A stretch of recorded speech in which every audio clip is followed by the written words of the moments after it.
I now give the floor to the representative of Pakistan. Madam President, we are glad to see you preside this meeting, and I would like to thank you for your important statement. I would also like to thank the distinguished briefers for their thorough and insightful remarks, and we take good note of the recommendations that have been presented. Madam President, the human and environmental toll of armed conflict is evident. Warfare destroys not only infrastructure and lives, it tears apart the natural systems that sustain societies. The impacts of widespread damage, millions of tons of rubble, explosive remnants of war, contaminated water, degraded soils, deforestation, scorched earth policies and their impacts, and ecosystem destruction linger long after the guns fall silent. Such harm erodes governance, fuels displacement, and deepens humanitarian crises, particularly in regions already under climate stress. We also recognize that beyond armed conflict, the impacts of climate change, particularly sea level rise, pose a serious existential risk to many countries, particularly the small island developing states. Of even greater concern is the deliberate weaponization of shared natural resources. And a textbook example is the unilateral suspension of the Indus Waters Treaty by India earlier this year.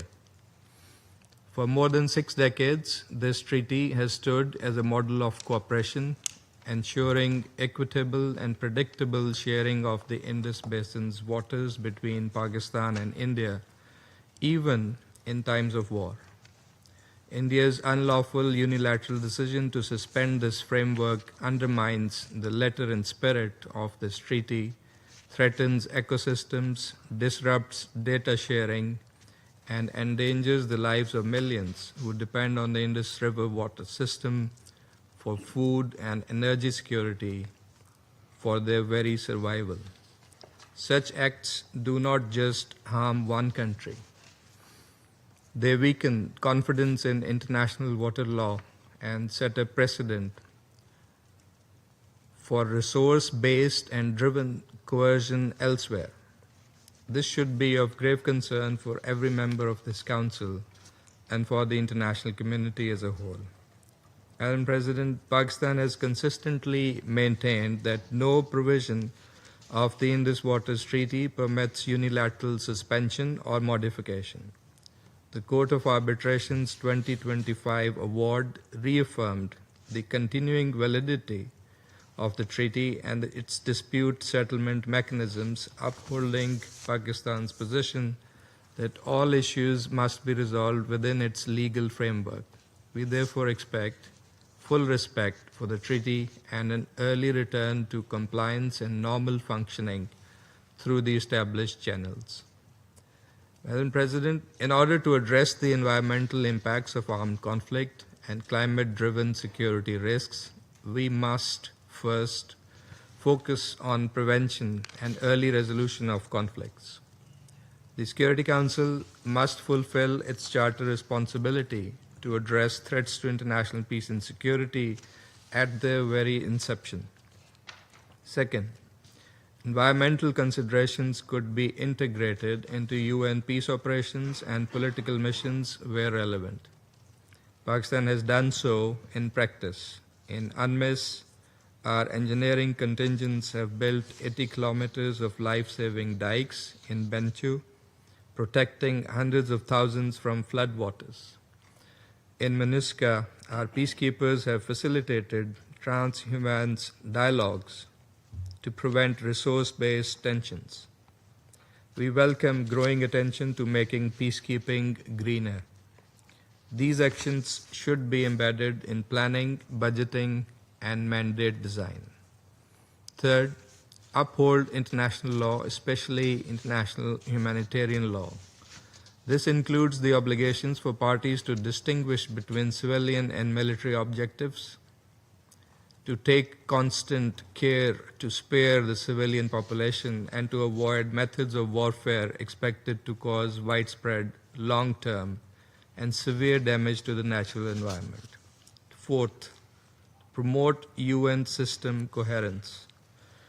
Greater coordination among UN country teams, DPO and DPPA, together with regional organizations and international financial institutions, is essential to align activities for environmental recovery and post-conflict stabilization, ensuring that financing, technical assistance, and field operations are mutually reinforcing.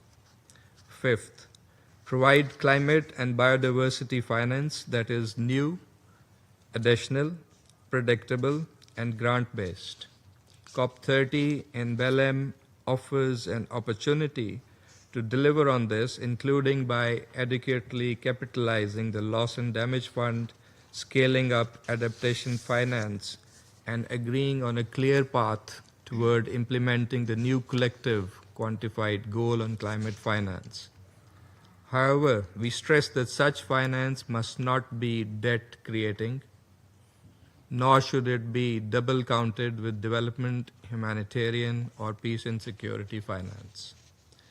Madam President, while recognizing that environmental damage in conflict is not just collateral damage, but can be a multiplier of insecurity, it is Pakistan's firm belief that comprehensive measures to address and combat the pernicious phenomenon of climate change can be best pursued through universal platforms under a cooperative approach based on the cardinal principle of common but differentiated responsibility and the legal obligations and commitments of parties.